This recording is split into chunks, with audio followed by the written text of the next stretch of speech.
시청자 여러분 안녕하십니까? 뉴스 매거진 시작합니다. 전북 남원시 구도심의 인구 감소가 심각합니다. 공공기관 이전과 인구 감소 등이 주된 문제인데요. 남원시의회 한명숙 의원은 낙후된 도심을 특화된 사업 추진으로 활성화시켜야 한다고 주장했습니다. 전예은 기자입니다. 인구 감소와 공공기관 이전 등으로 쇠락의 길을 걷고 있는 전북 남원시의 구도심을 지역의 문화, 역사 자원과 연계해 활성화 방안을 찾아야 한다는 지적이 제기됐습니다. 남원시의회 한명숙 의원은 21일 열린 제220회 임시회 본회의 5분 발언에서 도통동 신시가지 개발, 남원시청과 남원역 이전 등으로 구도심 인구는 급격하게 감소했다며 구도심 주민 이탈이 심화되면 자생적인 지역 문화와 역사, 특성이 붕괴되고 지역 뿌리가 흔들릴 수 있어 구도심 쇠퇴는 그리 간단한 문제가 아니다고 주장했습니다. 한 의원은 주민들과의 직접적인 체감 중요성을 들어 도시재생 사업은 단순히 노후화된 건축물과 시설 정비에 국한해서는 안 되며 주민들의 합의와 소통 없이 성공하기 어려울 것이라고 강조했습니다. 우리 지역 구도심이 갖고 있는 강할루원, 예촌, 요촌 등의 역사적, 문화적 자원을 적극적으로 활용하여 우리 지역에 맞는 특화된 사업을 추진해야 할 때입니다. K랜 전예은입니다. 경기도가 올해 우수시장 육성 지원과 청년 상인 육성 방안 등 전통시장 지원을 강화합니다. 경기도는 지난 20일 경기도 인재개발원에서 2018년 경기도 전통시장 지원 사업 설명회를 개최하고 올해 전통시장 주요 지원 사업들을 소개했습니다. 도는 올해 약 17억 원의 예산을 확보해 경기 우수시장 육성 지원 사업을 신설했습니다. 이 사업은 전통 한류문화 콘텐츠가 강조된 특성화 시장 육성과 지역사회 및 기업들과 상생 협력하는 전통시장을 선정해 2년간 지원할 예정입니다. 또 청년 상인 육성 정책도 강화합니다. 지난해 현대중공업 가동 중단에 이어 한국 GM 군산공장 폐쇄까지 전북 경제가 휘청거리고 있습니다. 이에 전라북도가 혁신성장 미래비전 2050 대토론회를 열고 대처 방안 모색에 나섰습니다. 장소라 기자입니다.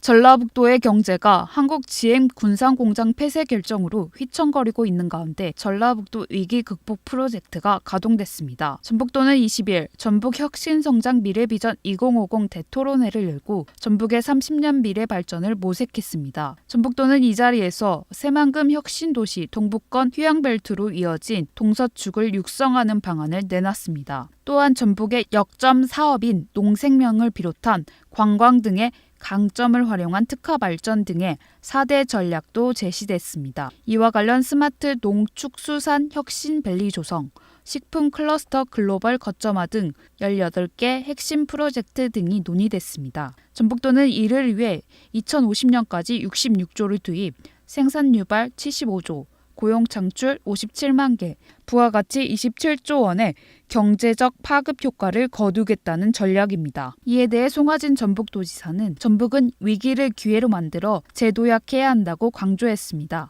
어려운 관리인께서 대도약으로 나아가기 위해서 미래를 준비하고 대비를 해야 될 것 같다.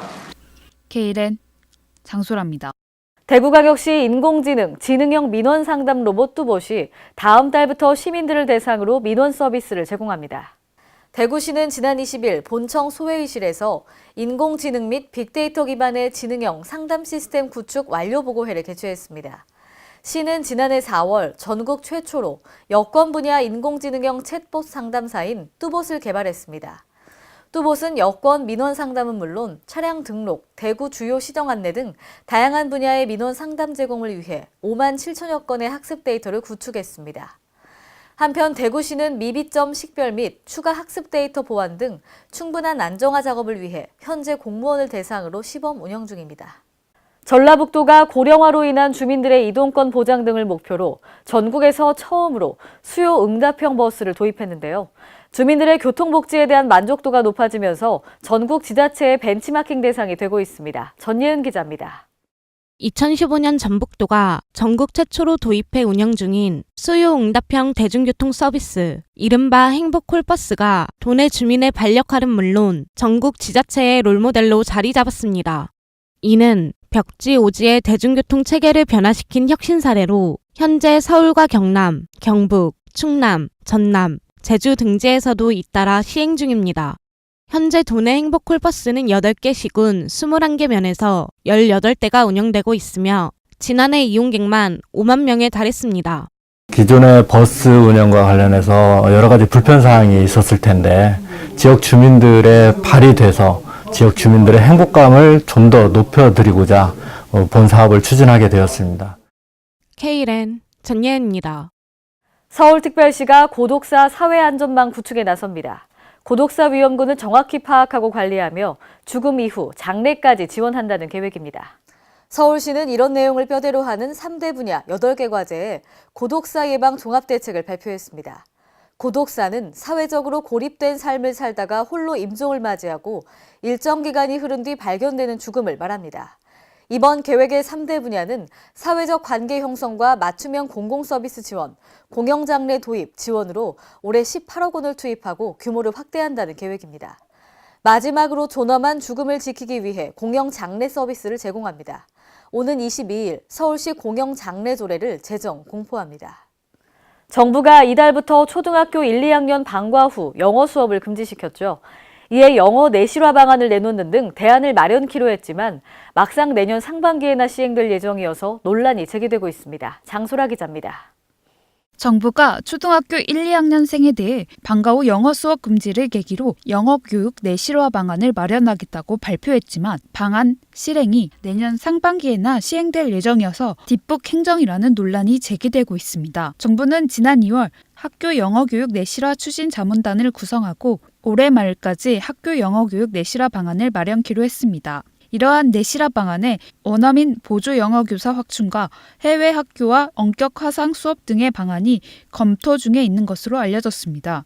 원어민 교사는 2013년 7,790명에서 2015년 3,260명으로 반절 가까이 준 상황입니다. 그 당시 교육부는 원어민 교사 감축에 대해 예산 부족과 일선 교사의 영어 능력 함양으로 영어 수업을 대체할 수 있다는 입장이었습니다. 하지만 돌연 교육부는 입장을 바꿔 원어민 교사 확충과 원격 화상 수업 등의 방안을 검토 중에 있는 것입니다. 이에 대해 교육부 관계자는 예산 문제는 실질적인 내실화 방안이 나와야 책정할 수 있는 것으로 지금으로서는 정해진 것이 없다고 말했습니다. K랜 장소라입니다. 오늘의 간추린 뉴스입니다. 오늘은 유엔이 제정한 세계 물의 날입니다. 하지만 귀중한 수자원인 빗물이 안타깝게도 제대로 활용되지 못하고 하수구에 버려지고 있는데요. 빗물에서 발생하는 우리나라 수자원 총량은 연간 1,323억 톤이나 됩니다. 하지만 이 가운데 372억 톤만 사용 가능한 것으로 파악되고 있고 나머지 951억 톤은 버려지는 셈입니다.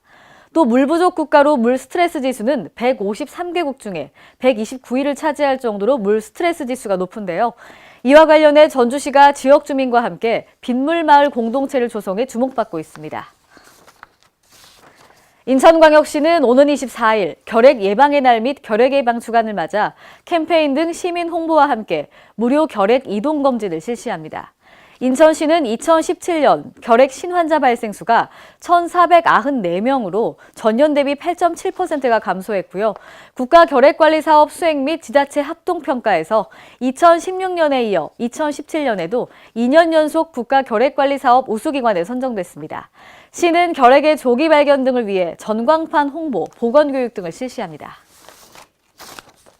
대전광역시가 추진하고 있는 공동주택 음식물류 폐기물 감량 시책이 효과를 거두면서 이를 확대하기로 했습니다. 대전시에 따르면 지난해까지 공동주택은 18곳, 12,368세대에 세대별 종량기 177대를 설치, 운영한 결과 전년도 대비 음식물류 폐기물 발생량이 638톤 감소했습니다.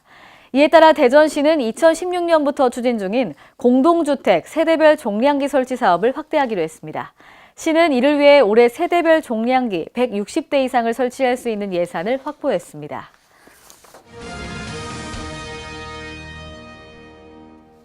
오늘의 단신입니다. 행정안전부는 오늘부터 운전면허 없이 전기자전거로 자전거 도로를 달릴 수 있게 된다고 밝혔습니다. 자전거 이용 활성화에 관한 법률이 개정됨에 따라 안전 확인 신고가 된 페달 보조 방식 전기 자전거는 자전거에 포함되고 면허 없이 자전거 도로를 통행할 수 있게 됐기 때문인데요. 이에 따라 페달과 전동기의 동시 동력으로 움직여야 하고 20km 이상의 속도로 움직이는 경우 전동기가 작동하지 않아야 합니다. 질병관리본부는 생애주기별 감염병 등 2018년 중점 관리 대상 감염병을 선정하고 감염병 예방 5대 국민행동수칙 준수를 당부했는데요. 각 시기마다 로타바이러스, A형 간염 등이 발생합니다. 이에 30초 이상 올바른 손 씻기와 옷소매로 기침 예절 실천하기, 안전한 물과 익힌 음식 먹기, 예방 접종하기 등 수칙을 잘 지켜 예방하면 좋을 것 같습니다. 이상으로 뉴스 매거진을 마칩니다. 시청해주신 여러분 고맙습니다.